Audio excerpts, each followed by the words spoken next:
Hello, everybody, and welcome to the Long Take. I am your host, Ken Guidry, and alongside me, in another state, via Skype, is my co-host, Justyn Moore. Justyn, say hello to everybody. How's it going, everybody? Good to be back. It's been a little break that we had here. That's right, we had a 2-month hiatus. We changed a lot as people. We've grown, I'd say. I've literally grown like 2 inches since. You do look taller. I am, yeah. I thought you stopped growing at a certain point, but I'm just, I'm like the Energizer Bunny of height. Just keep going and going. But for today, so we're gonna do a little bit of catch up. Yeah. We're gonna see where we're at, because right now, Justyn, things are getting kind of serious in the movies. Last time, we were like, I guess we can talk about Mission Impossible. Yeah, it was the summer stuff. Something else. We were kind of over the summer, but now it's like a feast. It's like feast. We had the appetizer, we had the onion rings, the mozzarella sticks with the Mission Impossible. It's not that they're bad. Everybody loves mozzarella sticks. But now we've got the main course coming, and I can see the waitress just turn the corner. She's got the tray.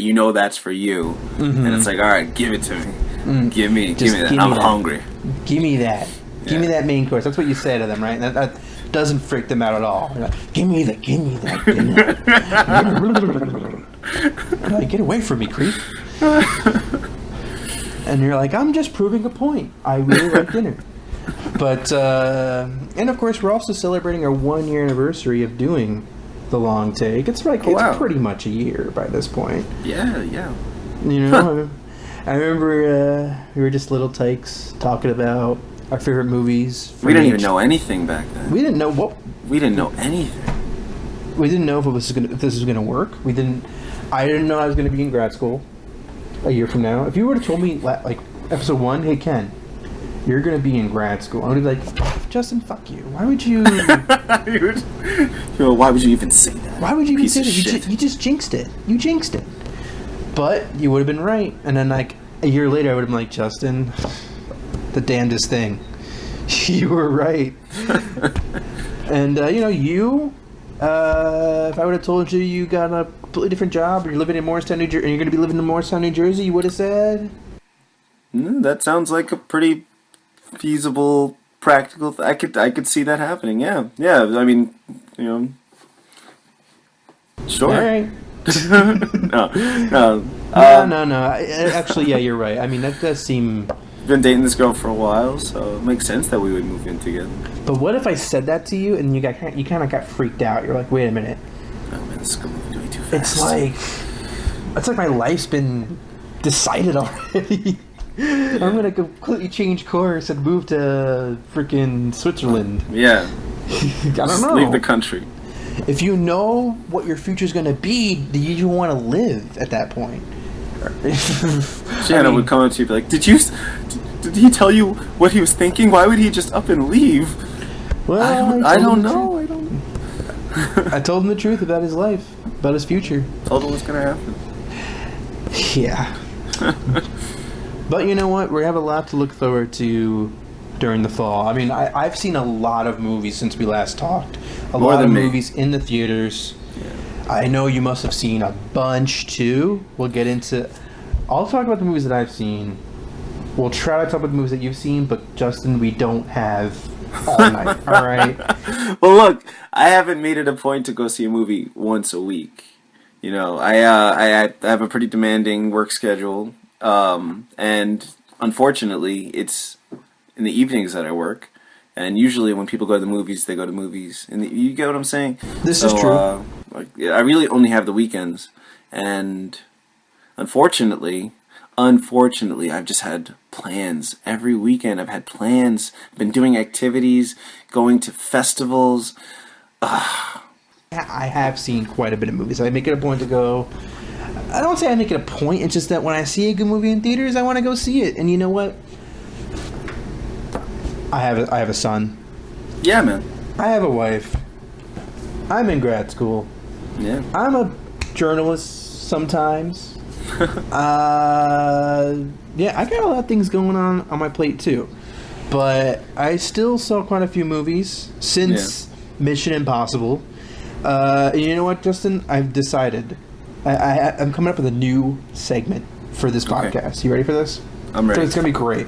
It's very antithetical to the long takes, general motto, I guess. But here it goes. I call it Ken Guidry's monosyllabic reviews. I got a lot of movies to cover, so let me just do this. Okay. All right. So last episode we talked about Rogue Nation. Irrational Man with the Woody Allen movie. Yeah, with Joaquin Phoenix. Run All Night. That was a red box. Run All Night. Get Hard with Will Ferrell and Kevin Hart. I'm liking this. End of the tour. Yeah, I wanted to see that. Straight Outta Compton. That was alright. I liked it. Okay. Mistress America. That's a Noah Baumbach with Greta Gerwig. That's my disappointment. I just wasn't there for me. Mm-hmm. That's not monosyllabic, but yeah. This doesn't really count. Miniseries, Show Me a Hero. I concur, sir. Saw that one. Sleeping with Other People. Alison Brie and Jason Sudeikis. All right. Black Mass with Johnny Depp and Joel Edgerton and Benedict Cumberbatch. Yeah. Black Mass, my verdict. Huh? That's a couple different. Like you seem confused now. Yeah. How about that? Black Mass. Yeah. Diary of a Teenage Girl. What's that? Kristen Wiig is in it.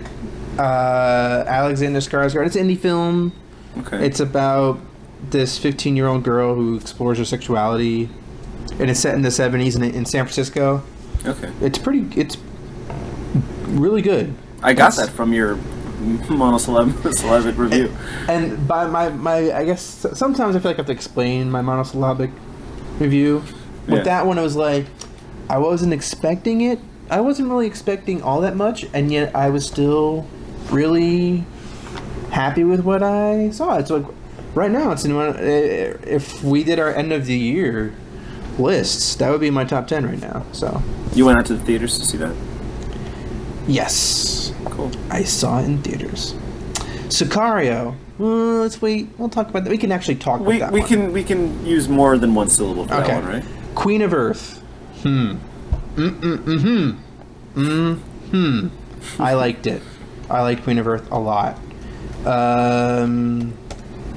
Let's go to Steve Jobs.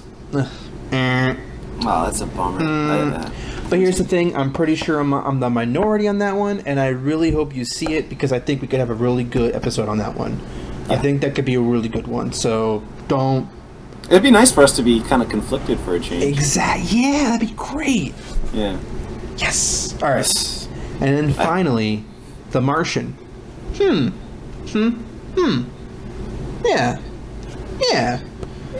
I liked it. I thought it was pretty good. So, and that, my friends, is Ken Guidry's monosyllabic reviews. I don't even know how many movies that was. That was quite a bit, though. You rattled them off, yeah. I'm impressed. But yeah, and so far, my favorites of the bunch, like I said, Queen of Earth, a great indie film. Alex Ross Perry. It's just, I texted you about that. It's with... He made Listen to Philip, right? What's that? Yeah, he made Listen to Philip. And this movie has, basically, it's It's basically a two-woman show between Elizabeth Moss and Catherine Waterston, and I've heard of this movie. Okay. Yeah, it feels like a horror movie, and yet there's no violence. It's just really hurtful insults lobbed at these two best friends, who don't really seem like best friends anymore. And it's really a movie about depression, about what it's like to go through serious depression. It's like one long mental breakdown. And Elizabeth Moss is just, I don't know, the second annual JK Awards. Justyn, if you catch up to these movies, you might agree that Elizabeth Moss and Queen of Earth, pretty fan-fucking-tastic. So I do love Elizabeth Moss. Mm-hmm. And yeah, you already love her. You're going to love her even more after this movie.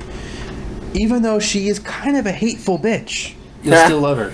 Well, so, I just actually watched the one I love with her. Oh, yeah. That's from last year, but yeah.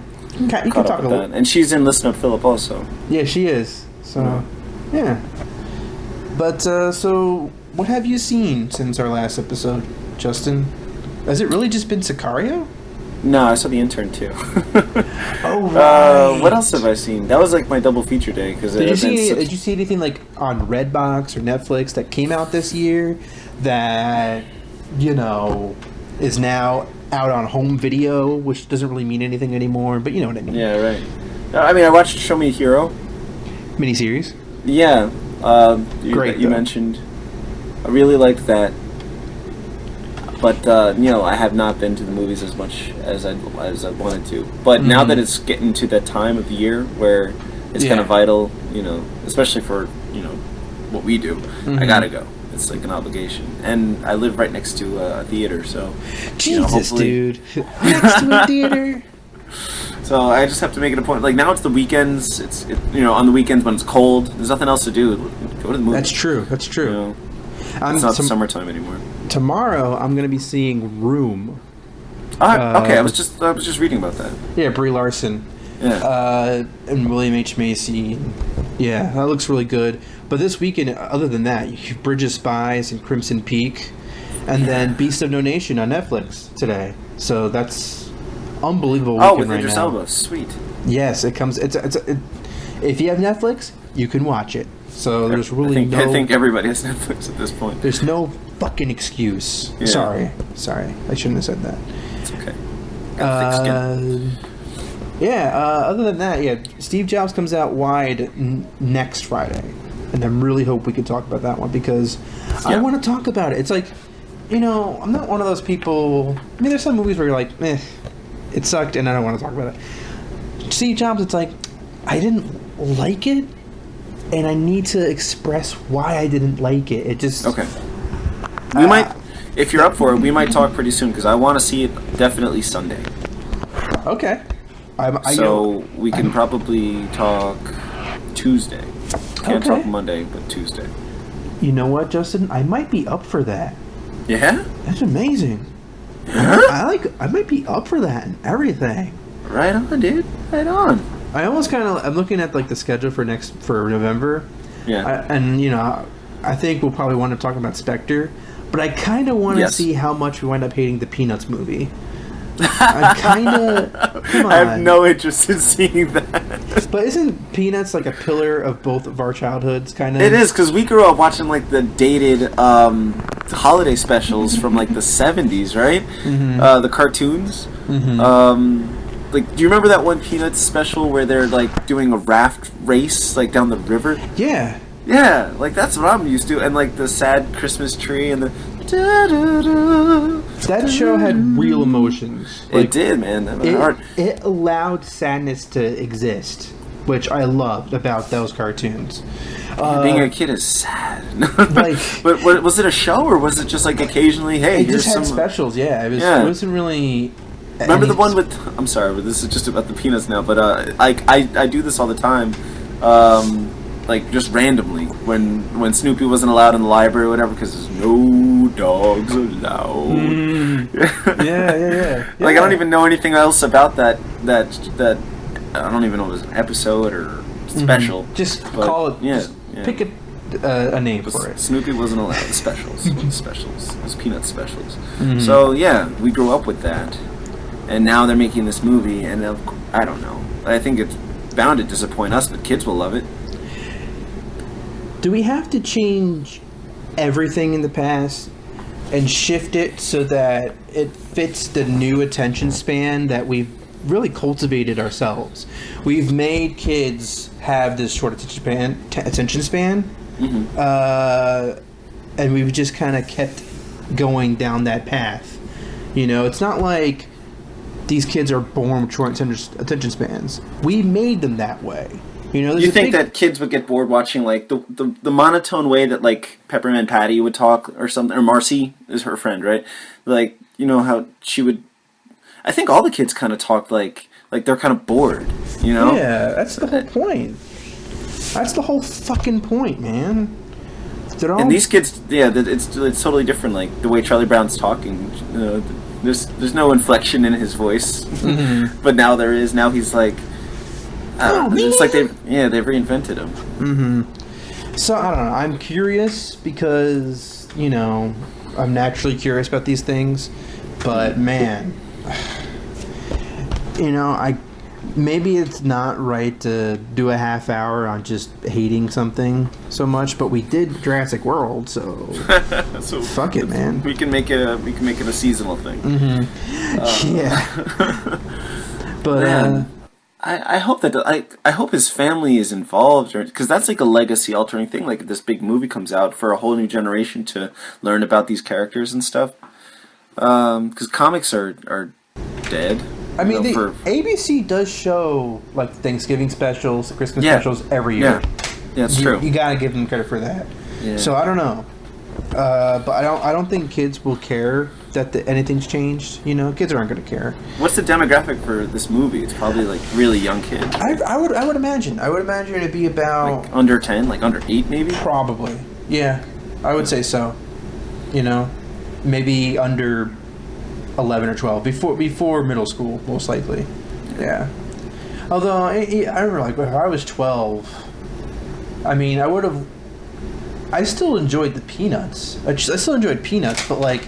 Would I enjoy this version of Peanuts? I don't know. I mean, I don't know if I would have been like aware enough to be like, hey, that's not the Peanuts. That's not Peanuts. So I don't know. But then again, there wasn't really that many like reimaginings or not really any. There hasn't been a movie or anything. It's just been. It was a comic forever, and then it was a cartoon. And then it hasn't been anything since, except for like an occasional thing that you watch once or twice a year, like the Halloween special or the Thanksgiving special or Christmas special. Mm-hmm. But I'm trying to think, like, was there anything when we were like adolescents, early teenagers, like a movie was like remade? Okay. That was like a serious revision of like someone else's childhood. I feel like that really is just recent, Because even like something like Inspector Gadget, remember those live-action movies with Matthew Broderick? Yeah. Even then, I grew up with the Inspector Gadget cartoons. Right. And so by the time they came, I would say, yeah, when that came out, I was like, this isn't right. Like, I was like probably like 11 or 12 when that came out. And I saw it in theaters. I saw Inspector Gadget, the movie, in theaters. With Matthew Broderick. I wouldn't be surprised if like they would try it again. Because now that like with the advent of CGI... like it's a trend now to just go back at like they did it with the Smurfs and they're doing it with Alvin and the Chipmunks. They'll just keep going and going until they run out of like things to bring back modernize modern twist. And the Peanuts, I don't know, man. Like I kind of wish that some things would just stay where they are, but people like to make money, of course, and. You hope that they do it well and they honor the past. Yeah, that's the thing is, like, if they're going to try redo it or whatever, fine. But at least try to, like, uphold what made it great to begin with, At least try to uphold... I'm not saying it has to be, like, maintain traditions or what have you, but, like, you think about, like, with Chris Lord and Phil Miller did with... or Phil Lord and Chris Miller did...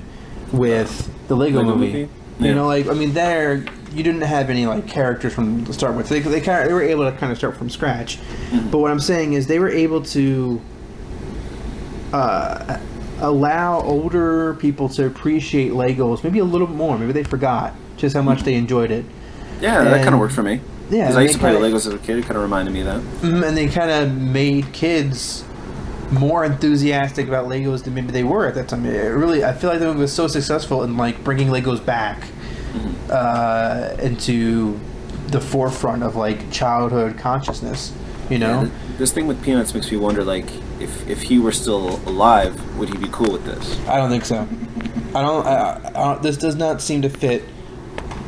This does not seem to fit Charles M. Schultz's vision in the slightest. You look at those cartoons with the music was heavily. It was like really music first. It was always like jazz and like piano. That would be the key.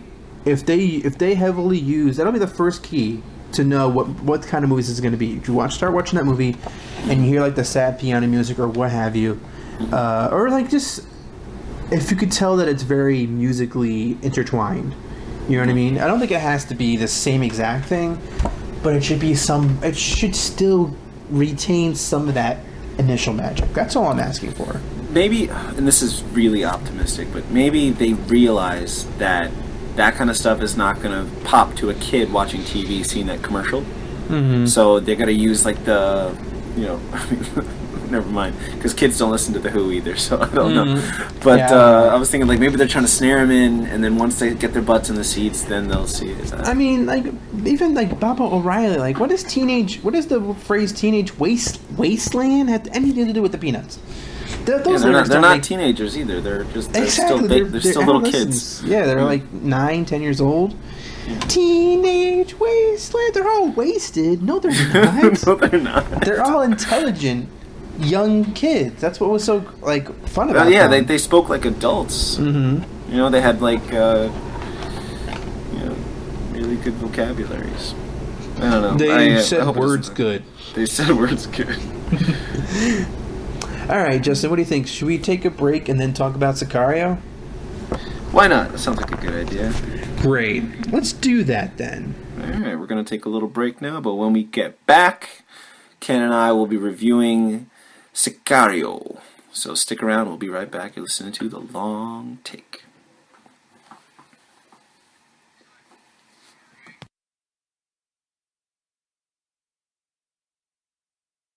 All right, welcome back. You're listening to The Long Take. I'm Justin. I'm with my good friend Ken.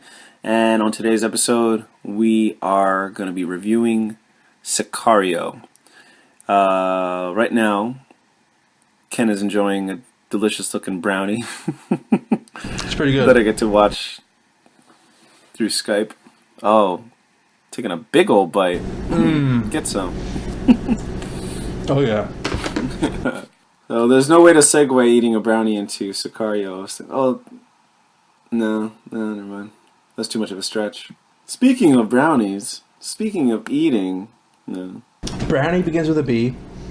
What also begins with a B is Benicio del Toro, who's also in Sicario. You're too good, man. You're quick. That's the best I can do. Not bad. And Blunt for Emily Blunt. Blunt, Benicio, Brolin. The 3 Bs. The 3 Bs, the killer bees. So, Justin, let's talk about this movie, Sicario, that I've been hearing about. Let's talk about it, man. I've got nothing but good things to say about Sicario. I'm glad that after taking some time from going to the movies, that the first movie that I've seen in a decent chunk of time was Sicario. Like I was happy that my butt was in the seat in the theater for that. Because a lot of the times, like, my great movie-going experiences, like the movies that I really, really like, I'm used to watching them at home. I'm used to watching them in my living room or, like, even on my laptop or something. It's only so often that you're lucky enough to really witness a really good movie in the theater. And I think this is a movie that you gotta see in the theater, or at least to get the full experience, because of the shots. The cinematography is gorgeous, and a lot of these big, like, large scale shots of these landscapes over like the border between the U.S. and Mexico, mountains, desert, it really comes through. And then like all the shots of like the neighborhoods, whether it's neighborhoods in Texas or Arizona or neighborhoods in Juarez, Mexico, the that really comes through on the big screen, bigger or better than it does on like it's going to be a different experience watching this at home, I think, unless you've got a really nice TV and a nice sound system, because the music was incredible. So the movie's already got that work going for it. And then on top of that, you've just got really, really good actors. Benicio del Toro, I just watched him in Che, like, days before seeing this. So, like, I wasn't used to fearing him, even though Che Guevara was feared by many. You're rooting for him in that movie. In this movie, like, you meet him, you're first introduced to Emily Blunt's character, obviously, and then you meet Josh Brolin, and then you meet Benicio, who doesn't say much at all. You're like, what's this guy about? And like as the movie progresses, you get more and more bits and pieces of and then you realize that he is not somebody to fuck with.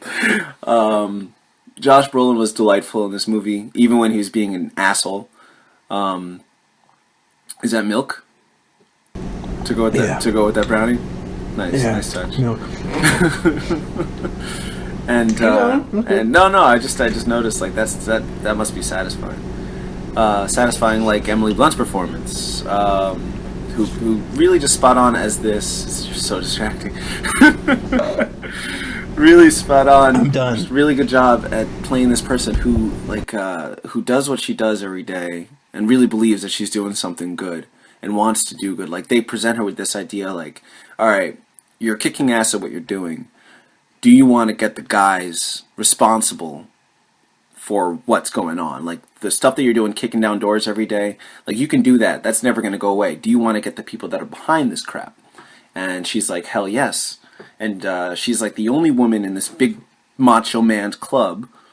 And you're really seeing this world through her eyes. Like this is her first time seeing it as an audience's first time seeing it. So it's a nice way to introduce this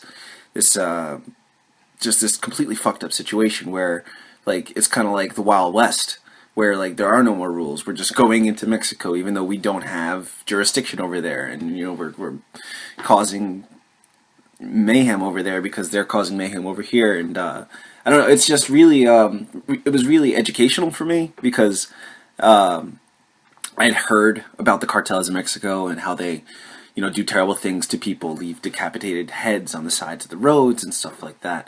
But I know that it's about drugs, but I didn't know about the Colombian cartels used to be in charge of all the shit. And then when we took out Pablo Escobar, that everything spread, and now we've got all these different rival cartels, all these different rival gangs, and that's what's led to this.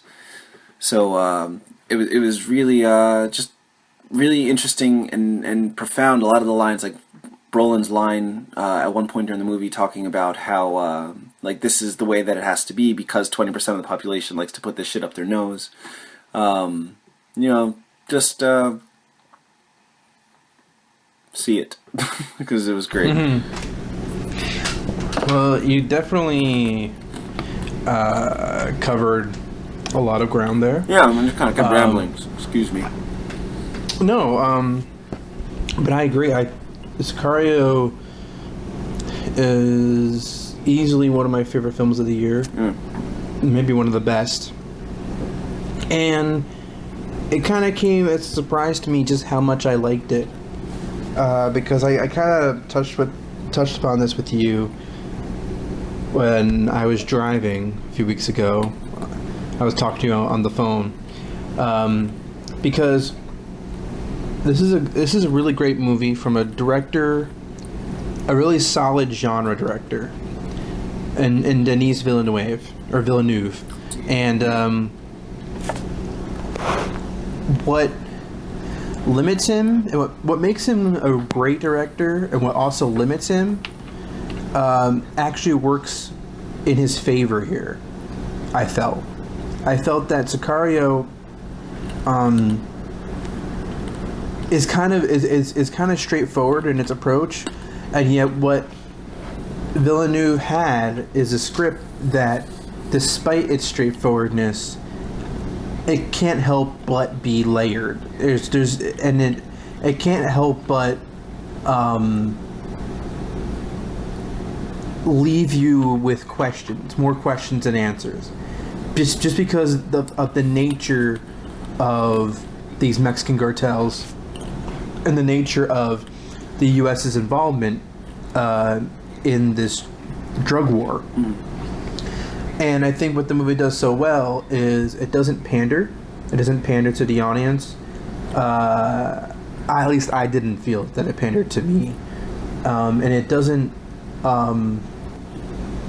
really kill you with its message. It doesn't beat you over the head. Beat you with a blunt stick over its message.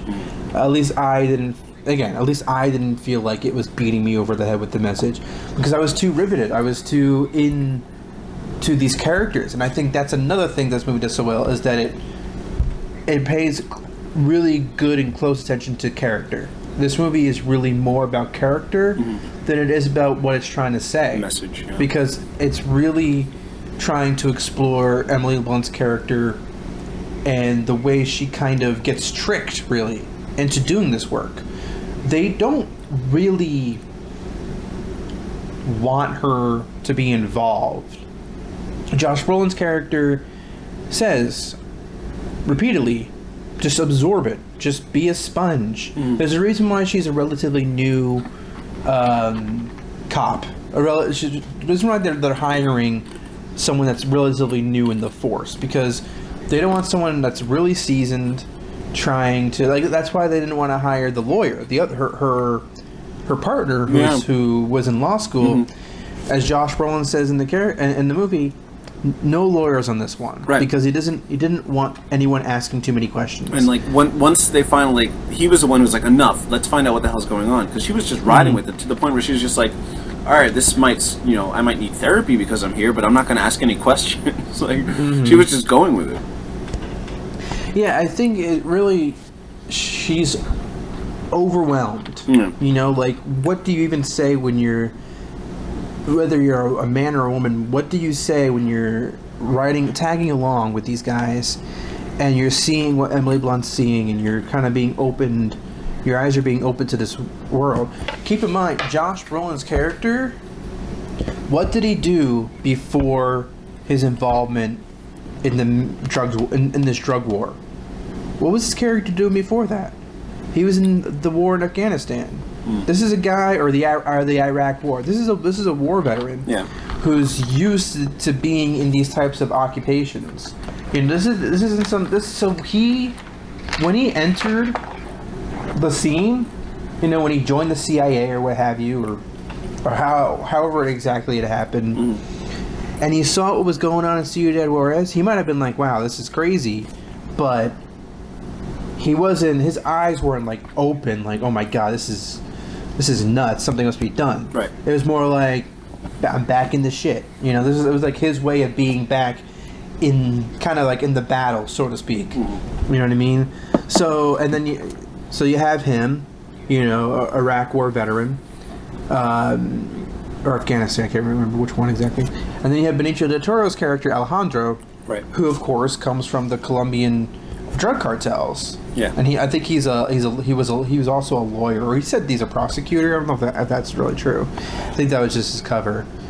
Yeah. But the one Mexican cartel guy, before he gets shot, he's like, he points to him and says that he was a lawyer or something like that. So I don't know. I'm not quite sure what his.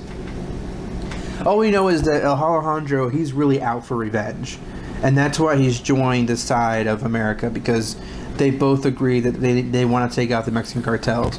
But what we come to find out is that it's not really in the interest of making Ciudad Juarez a safer place.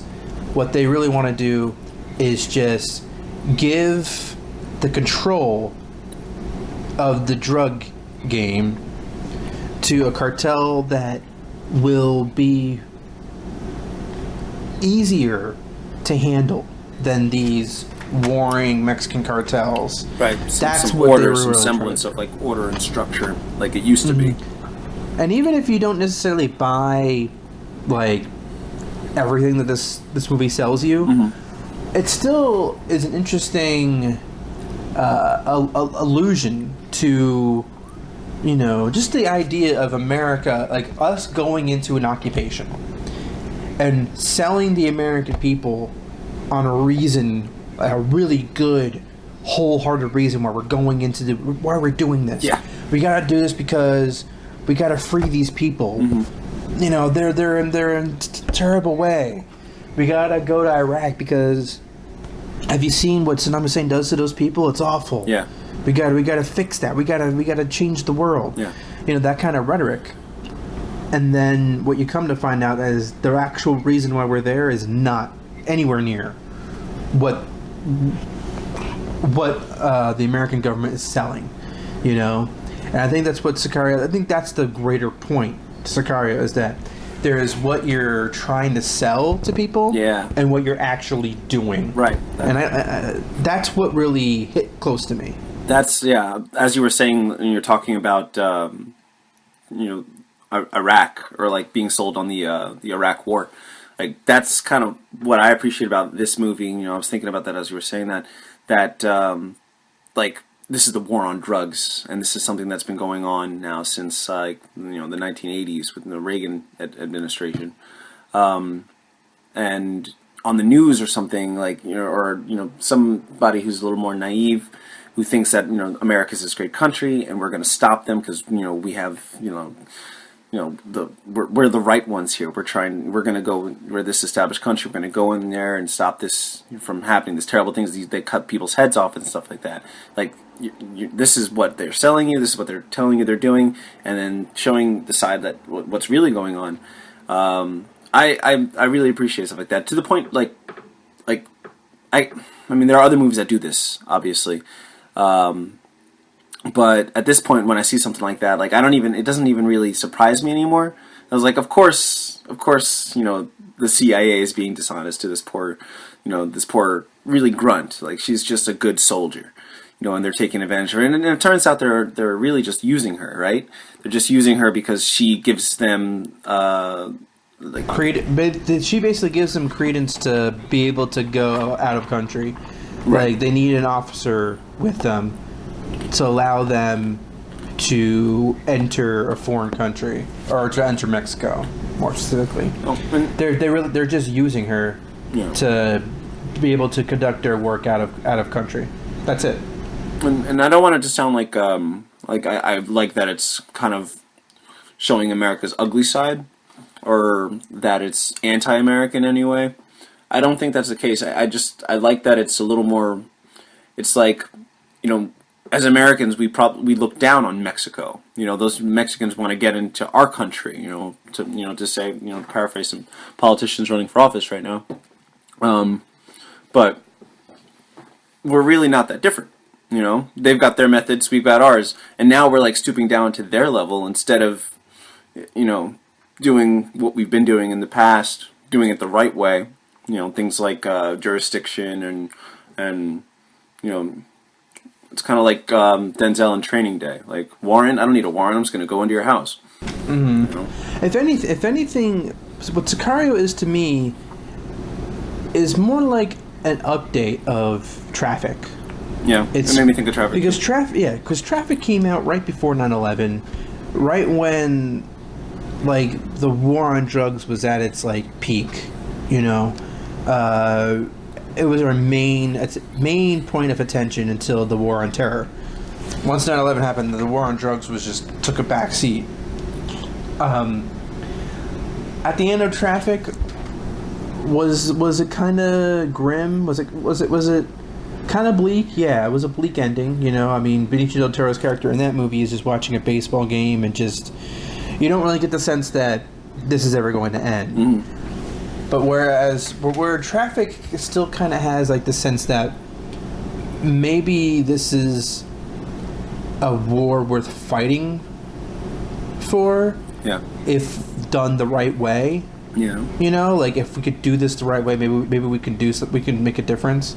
Sicario, to me, is saying we can never make it. It can never happen because of the nature of who we are as a country, as an opportunistic country. We can't. It kind of answers that question in a way, and that answer is no. We continually put ourselves in this situation, into these situations, you know, and in so many different ways. Whether it's occupying Vietnam, or occupying, you know, any, you know, Iraq or Afghanistan, we still have trouble, you know, coming to terms with our occupations in those countries, you know, where we can't get out. Yeah. You know, we try to get our troops out wherever, you know, or the new problems erupt, whether it's in Syria or somewhere else. And we keep thinking there's a solution, and there's not. And then to make matters worse, you come to find out the reason why we're in these places is for our own interests. You know what I mean? So there's just this kind of like pessimism to Sicario, but I think it's pessimism that just, it feels correct.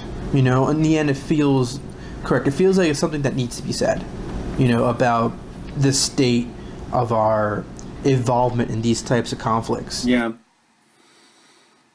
Yeah, I guess if this movie's analyzing what has become of the war on drugs, you know, has it done any good? If it's brought us to here, and we've been doing this now for decades, what has it shown us? It's shown us that innocent people get taken advantage of, good people get taken advantage of, innocent people are killed. Like that was kind of pandering with the Mexican family.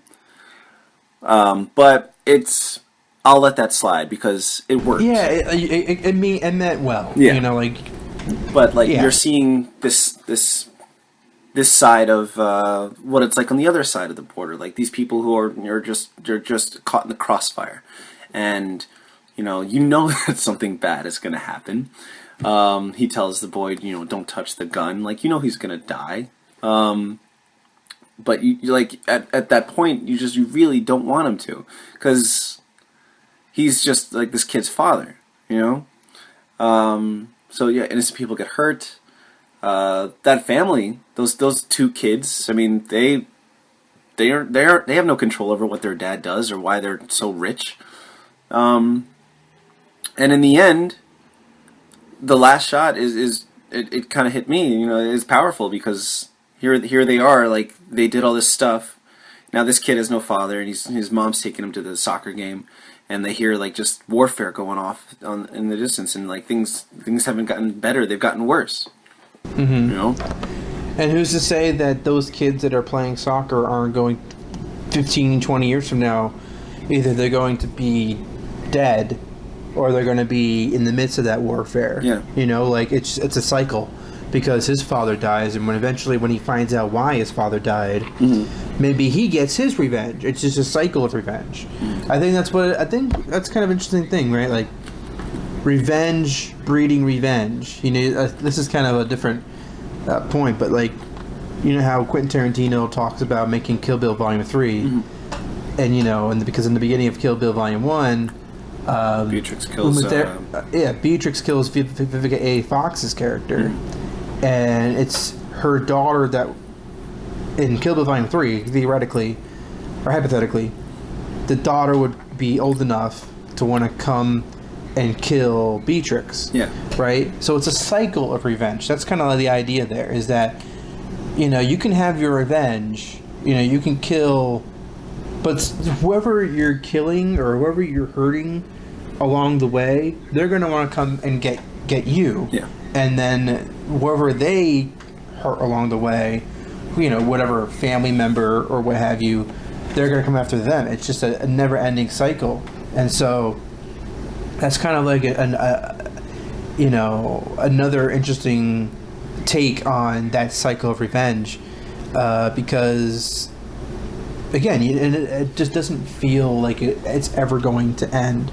And I think what the strength of Emily Blunt's character, and I feel like there are some people out there who were kind of let down for some reason by how her character was portrayed. And it's something that I have to disagree with, because I think that she's an unbelievably strong character. What more can she do in her situation, being a relatively rookie cop? What more can she say that doesn't get her killed? Yeah. You know, that doesn't get her in harm's way. I mean, she already deals with enough. You know, whether it's, you know, the one time she tries to let loose and make out with some, you know, Texan cop by John Berthal, who's like, just, of course he's in this movie. You're like, yeah, he's in this movie, of course. It's just, you know, it doesn't make her weak. You know, what it goes to show is just how once she shows her face, you know, because the reason why all that happened is because she went down, she tried to make a case out of the whole, the bank situation. Yeah. She's trying to do it she tries to make a case. Her face is on the video screens, you know, the security cameras. So the corrupt cops, right? So the corrupt cops who see her, they make her a target, and it's kind of telling how like Benicio del Toro realizes this from the he knows. It's unbelievable. His character is unbelievable, in such a fun way, because he sees her and her partner driving off. He's not even in that part where she goes into the bank. Like, he's not even there. Like, Josh Brolin is the one who says, don't go in there. Benicio is like somewhere just watching, and he knows what's going to happen. Yeah. But what I'm talking about, like, is a little later on when she's like, you know, I need a drink. And she goes with her partner to the Texas bar. Yeah. And before she drives off, you see Benicio del Toro following the car, like, with his eyes. And then he eventually meets her right before she gets choked to death. You know, right before she almost gets choked to death. Yeah. And it just goes to show, like, he knows. He's like, he knows what she did is going to have irrevocable actions. Like, she's now in the game. Before she was just kind of a background character. Now she's in it. Yeah, she's on the sidelines. And no, she's not. No, she's in the game. And I think it's telling that, you know, Del Toro, his character Alejandro says throughout, like, or at least twice, he says how she reminds him of someone he used to know, his daughter. Yeah. Right? Yeah. And I also like that. I also like that there was kind of a mutual, not really mutual respect at the end, but you got the sense that he maybe pities her. Maybe it turns into pity, but at first it seems like he respects her, has some sort of respect for her, but it may turn into pity in the end. Yeah, because he's like, it's too bad that you can't play ball with us. Yeah, you know. But that last scene was just especially, I don't know. It was really something, because he finally, like, he really shows her how little influence she has, like how just helpless she is. Yeah. You know, it's like he forces her to sign that disclosure agreement or whatever, saying that she's not going to say anything. Yeah. And then even at the point where, like, he walks away, she grabs her gun. She's mad as hell. And she wants to take out that frustration on somebody. And she's got an opportunity to put this guy down. And it's almost like you see it in her eyes. She's like, she really wants to, but, like, what's the point? You know, what's that going to do? You know, I thought it's kind of, it kind of represents the bigger picture of what's going on with, like, trying to fight this war on drugs. Yeah, it's ultimately a testament to her character, because she realizes, like, she has to let this go. You know, she has to find a way to live her life now. Yeah, there's nothing she can do to make it right. It's a fucked situation. When she just has we all want to, like, take a gun and try to, like, solve a problem ourselves, but it's not gonna really. When we do that, when we get in there, we get a gun and we shoot someone in that manner, then we're just kind of like, we're on that level now. But then she becomes on that level of a character. That's not her. killing him like that is just not her. She's not in any way established to be that kind of person who would kind of kill someone in cold blood like that. You know, she only ever shoots anybody when her life is directly threatened. That's true. You know what I mean? Yeah. So, or she's not a wolf. Like you said, she's not a wolf, and this is Land of Wolves. And there's a lot of great lines like that in the film. You know, it's really, you know, it is kind of like it's a really serious film. May not be something you'd want to watch every week. You know, like, oh, I gotta watch Sicario again. It's one of those like there's those like nights where you're like, I want to watch that again. Like, kind of like There Will Be Blood. I don't want to watch There Will Be Blood all the time. I think I'd go insane. You just really want... yeah, but sometimes you just got to see it. You're just in the mood. You just got to, like, man, I got to just watch that movie again. Because you're kind of brought in that world. And like you said, the cinematography is so gorgeous. Yeah. And there, you know, there's that scene. I mean, I know this has kind of been done before, but I've never really seen Mexico and like that border represented in those those overhead shots. There's so many overhead shots where it's like God's eye view. Yeah. And it's really like, and I think it kind of like is a testament to how like the way the U.S. Is involvement in these types of situations. It's kind of like playing God. Yeah. You know, that's what I took from that. You know, there was a lot of meaning behind those sort of shots, especially when you see like, you know, driving to Mexico, there's no traffic, but the traffic into the U.S. is just backloaded just all the way to the back. It's just those types of like contrasts was very telling, and you know, like I gotta say, like really, like it's amazing. The last once Emily Blunt's character is like, you know, her partner's like, you don't have to do this. You don't have to go in there. And she's like, no, I need to know.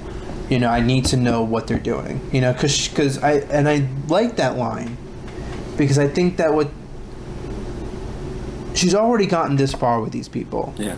And she just wants to know why they've put her through all this trouble so far. Yeah, she's been through hell, and she at least has to know, like, what's it all for? What is this all for? Yeah. Because at that point, she doesn't yet know that Benicio del Toro's in the fucking Colombian cartel. But he's a Sicario. Yeah.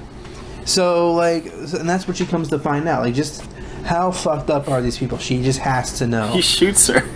She's got the vest on. He knows it's not going to kill her, but he fucking shoots her. He's like, don't ever point a gun at me again, or something like that. He's such a, like, we have to take a second just to talk about, because it's not like that kind of a movie, like, oh, he's such a badass, but he really is one of the most badass characters that's come along, like, really since, like, Javier Bardem in No Country for Old Men. But even then, I would say that Del Toro has more of a personality. Yeah. Like, Bardem is very much like, almost like the Grim Reaper. You know? Yeah, right. Whereas, like, Del Toro has more free will, almost. But like you get the sense that he's just unstoppable. Yeah. I mean, again, like that's what I was getting at. Like, from after she decides to do that, you know, it gets dark. Yeah. They put on those freaking heat sensors, and like the combination of those shots is the night vision, like the thermal goggles. The night vision and the thermal goggles. Just the way that they're able to utilize all that and still make it like as intense as it is. I thought that was really fantastic. But even when you get out of there, Del Toro gets into the cop car. They drive out. They find Manuel or something like that, or something like that. And just that scene right there, you know, where he's like telling him to get out of the car, gets out of the car, you know, and then like, and then eventually gets into Manuel's car after shooting the cop, and just. What do you say? You were a good cop today. Yeah, and he just shoots him. Crazy. And he gets in his car, and then like, finally goes to the big mansion, and then like the scene with the kids and the father and the wife or the mother or whatever. Yeah. And then the very following scene after he kills all those characters is the scene with Emily Blunt. Yeah. And then we have the scene with the soccer. And then it's the end. And like, then it's over, yeah. You can pinpoint, from the last, 40 minutes or so, you can pinpoint exactly what happens and when. And it's just, great scene after great scene. And they all flow so naturally and so beautifully. And the fact that it becomes Benicio del Toro's movie at some point, and it works. It just kind of works. Because once she gets far enough into this world, she realizes he's really in control here.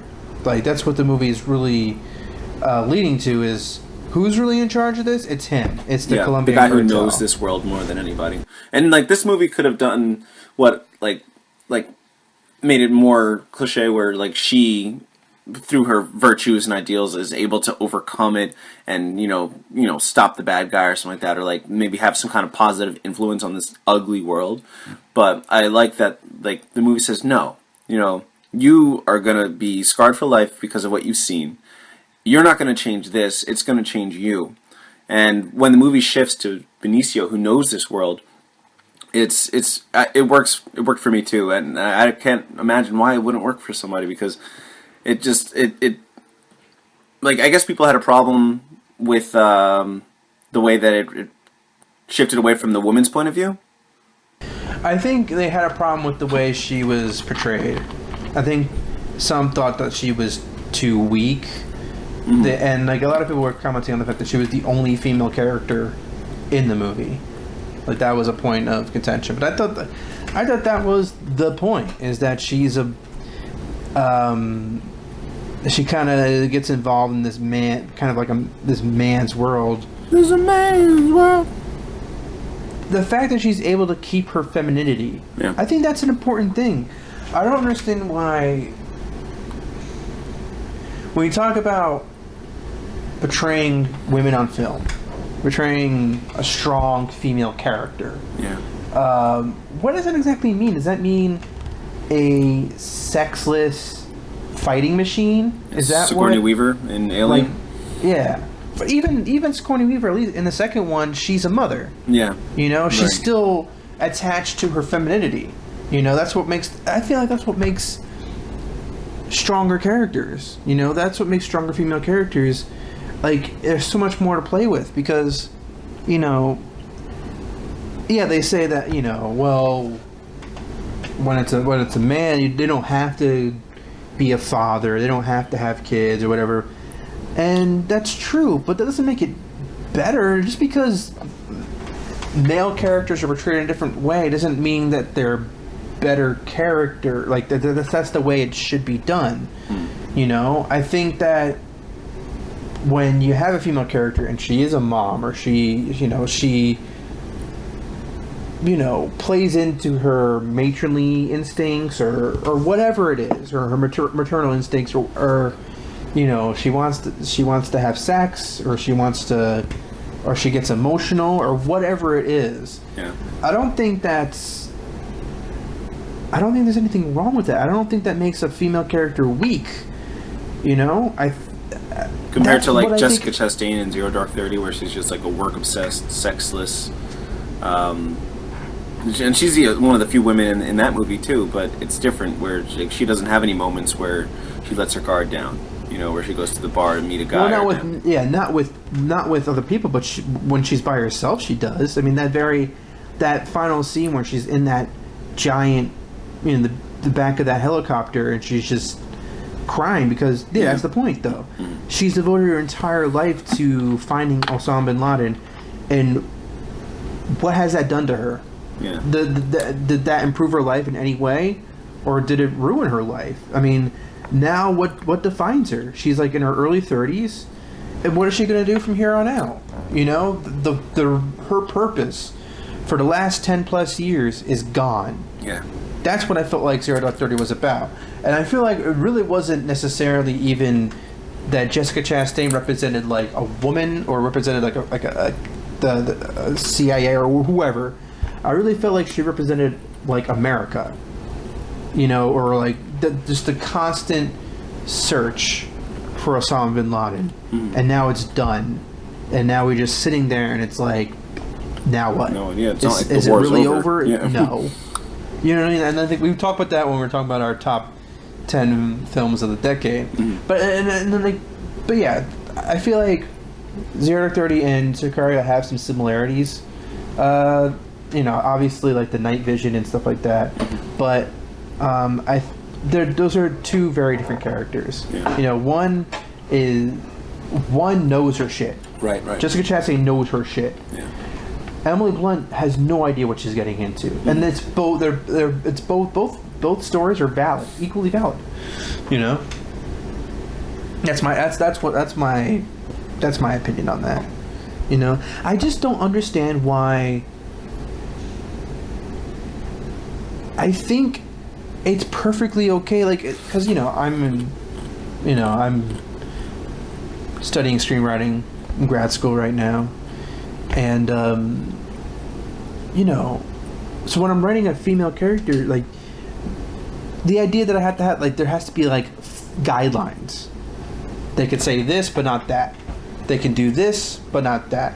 Mm-hmm. Like, what exactly is the end game here? Like, what exactly do we want more women portrayed on film? Yes. That's, of course. I think that there's not enough women portrayed on film. I absolutely believe that. There's a lot on TV now, I've noticed. Yeah. So when there are, does that mean that they have to be portrayed like in your very specific mindset? Yeah, they have of what to meet your criteria and like fit into that exactly. frame. I think about Gone Girl last year. Yeah. Like how some people were outraged by the way Rosamund Pike turned out to be evil. Her character turned out to be like. And like, what?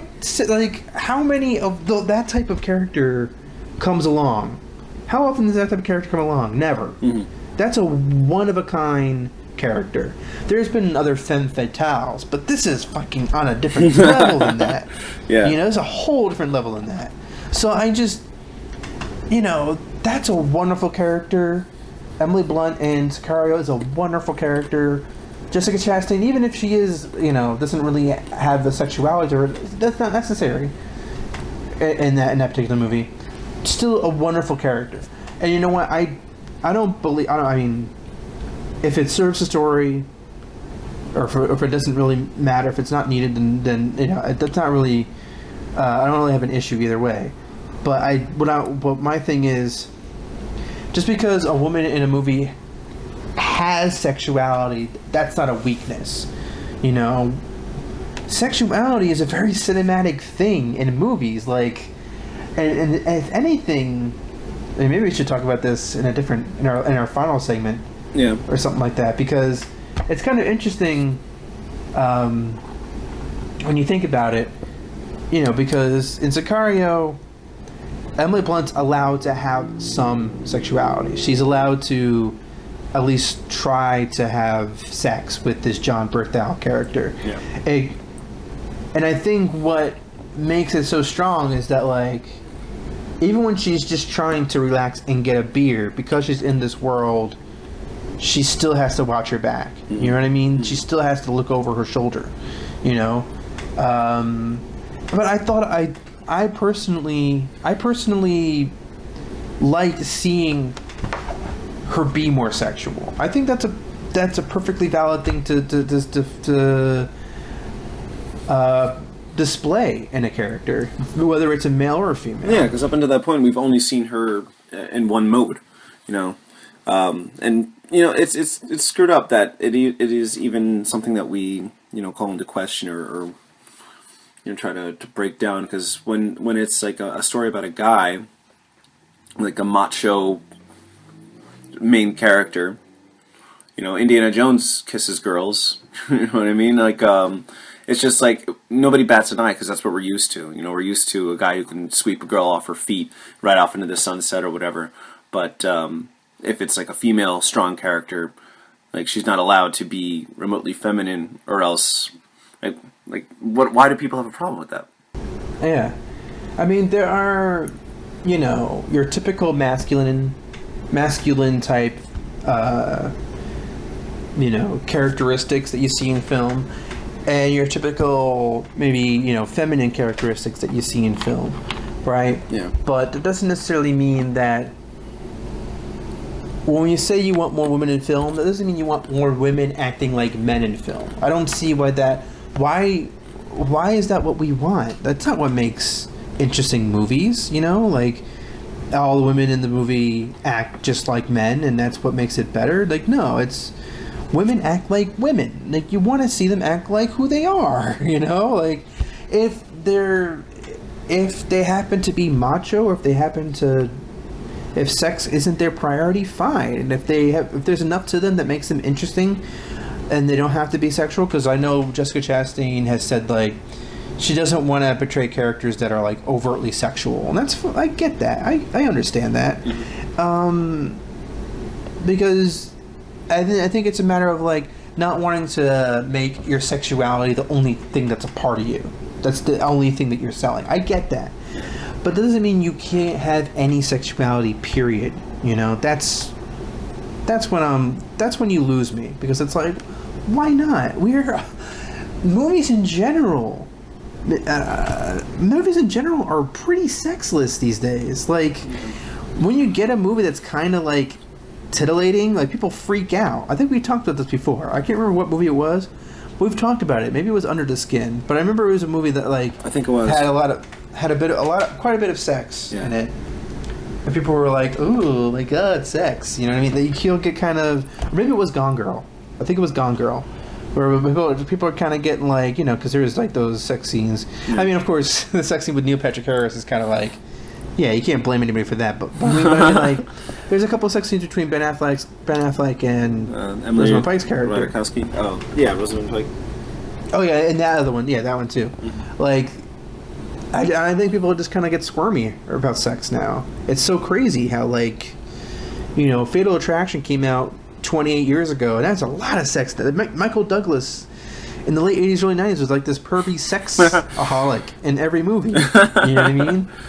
That was kind of like the appeal of what he can do.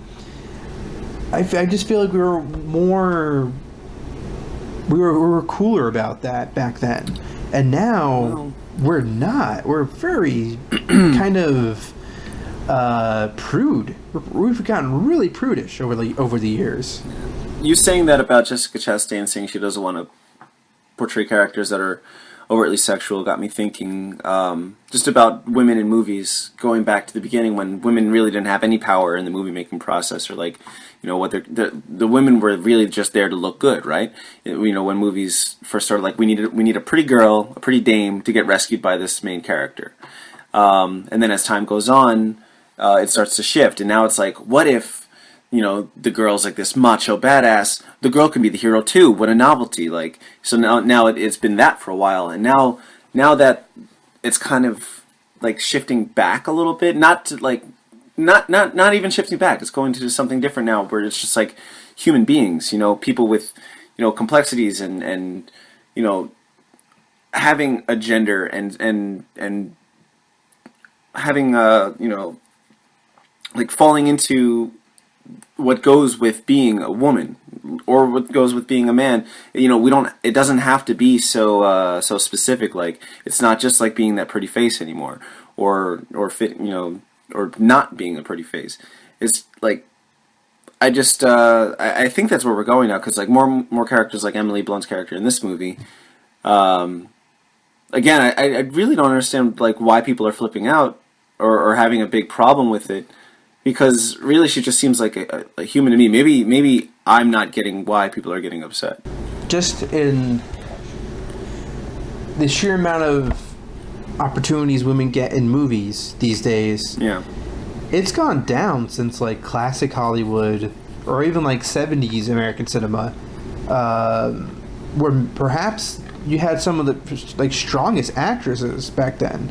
But you think about, like, when you say, like, you know, women just there to look pretty, but, you know, you got to think about, like, Katharine Hepburn and, like, you know, the movies that she was in, or Ingrid Bergman. You know, like, her in Casablanca, she's way more than just a pretty face. You know what I mean? She has, you know, there's a lot of depth to her. There's a lot of, you know, the 30s and 40s where you have film noir, the femme fatale. Like, they had a lot of fun with female characters back then, you know? Yeah, but they're all like drop dead gorgeous. They're all beautiful. Well, of course. But I mean, like, even like, I mean, that's kind of hard. What do I say? Like, well, no, this actress is ugly. Like, I don't, you know what I mean? I mean, But even that, I like, mean, yeah, if a they're pretty kind of. actress like Charlize Theron in Monster, like, she wins the Academy Award for that, but people criticize her. Like, why does she have to get ugly?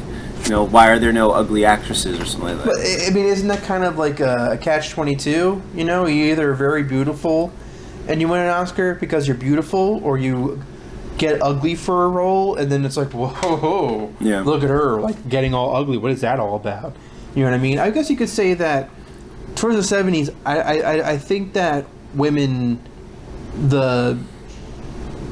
their beauty was less emphasized. I mean, Jane Fonda was, of course, very, very gorgeous, but in the '70s, she took on a lot of roles that were, a bit more than that. Or Faye Dunaway. I mean, Chinatown. She gets naked in Chinatown, but it's really about her being pretty. No, she has or Network. Faye Dunaway in Network. Holy shit! Yeah. I mean, that's like that might be one of my favorite female performances of all time, or performances of all time, because she's just such a cold-hearted bitch. Like, not because she just is. You know what I mean? She's so great in that role. And it has nothing to do with her being her femininity. She's very manipulative, and she won't stop to get what she wants. And I don't know. I think you can find a lot of cases of that in '70s in American film in the '70s and or maybe even in the '80s. But I think or like independent cinema in the '90s. But it just seems like what I'm saying with classic Hollywood, actresses seem to be more valued, even if they were made to look pretty. I mean, everyone was supposed to be pretty back then. You know what I mean? Like, everyone had to be good looking in order to get. There was very few, like, maybe if you were a character actor. I can't remember the one actor I'm thinking of. Steve Buscemi. Huh? I'm thinking like Steve Buscemi. Oh yeah, today. But I'm thinking like Back then. he was, the guy. He was in Casablanca. Peter Lorre. That guy was ugly as hell, but he was in like every movie for like 20, 25 years. He had those bug eyes, and he always played these characters who had like these exotic accents. He was in the Maltese Falcon. He was in Casablanca. He was in M. He was in a lot of movies. And my point being is that, like, if you were not like a really hunky type guy back in those days, your best chance was to be like a character actor like that. Yeah. You know what I mean? Mm-hmm. But like, I don't know. There were different values back then, but at least there were a lot of movies centered around women back then. There were more movies back then where women were the lead characters than there are now. I mean, that's just a fact. I mean, or at least it was more balanced than it is now. It seemed like back then actresses were held in a high regard.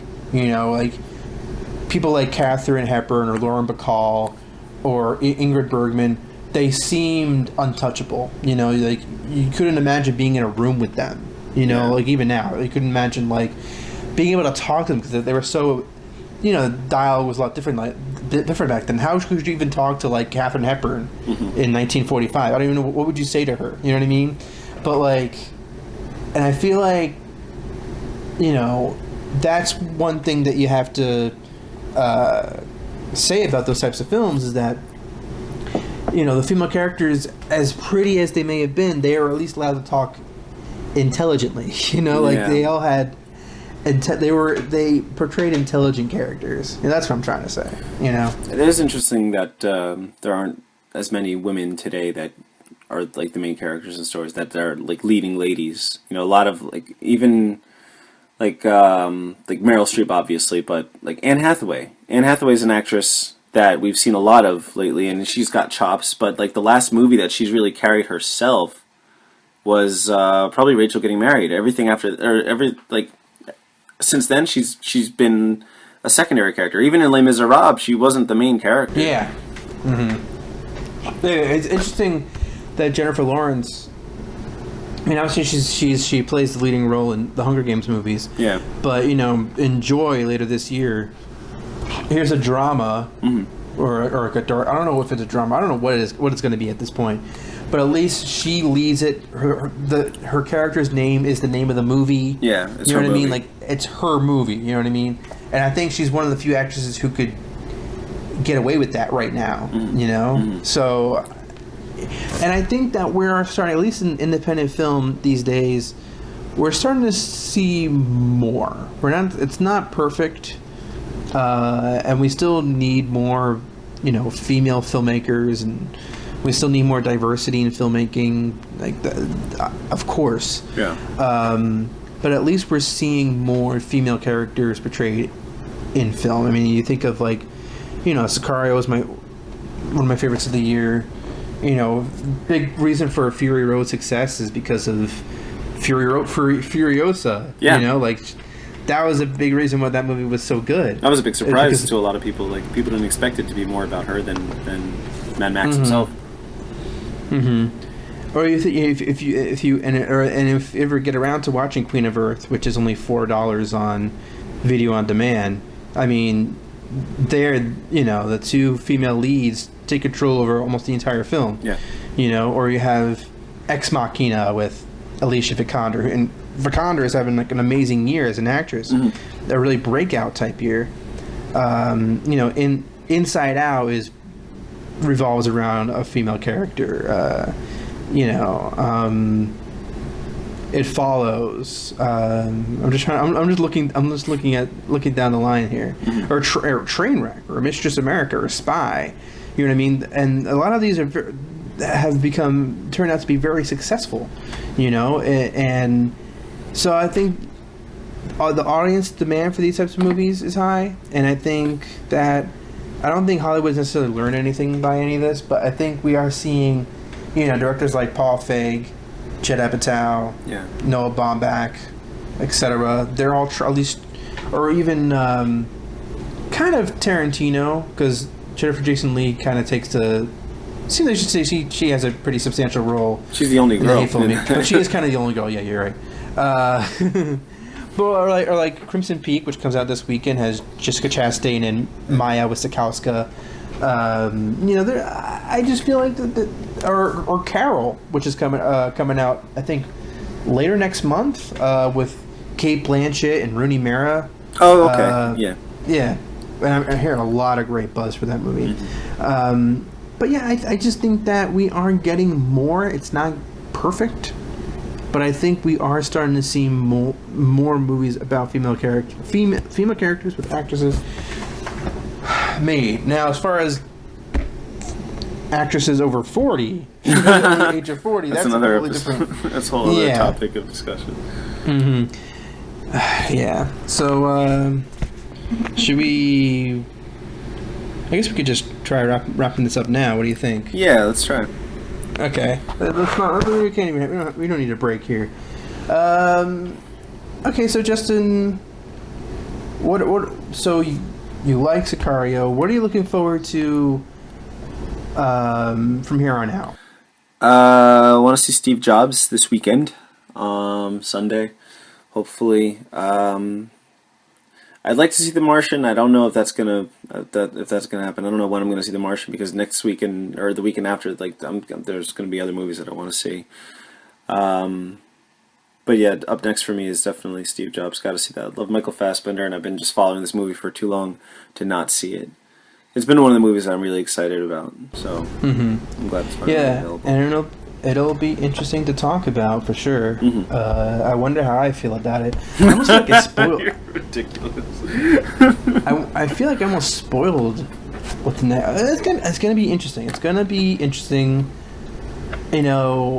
I mean, you like Birdman, I didn't like Birdman. So yeah. Well, we never really got to talk about Birdman. Elaborate on what you didn't like about it. All you said was that if you remember our conversation about Birdman, you'll understand why I didn't like Steve Jobs.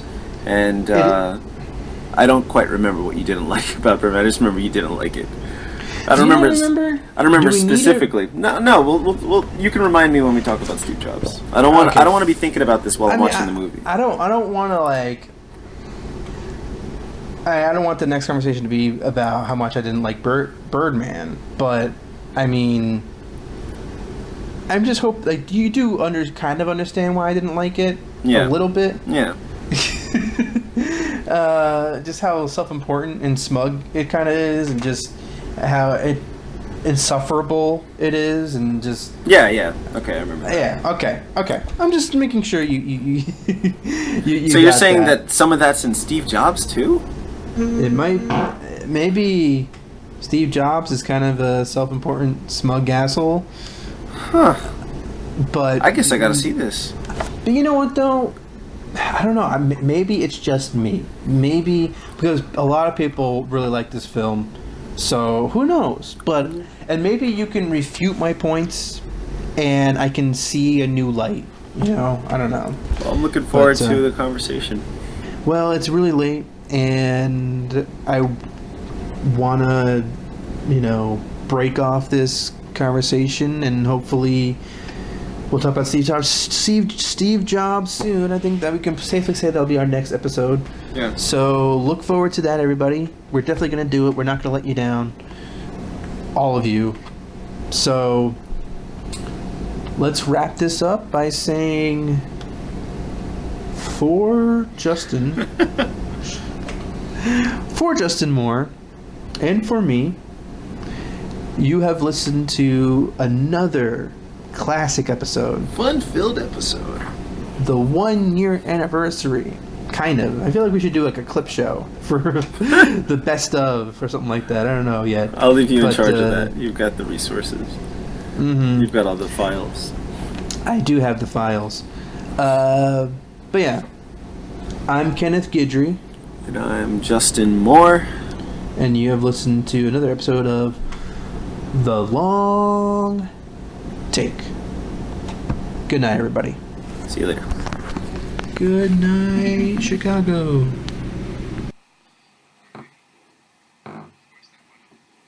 Yeah, hour.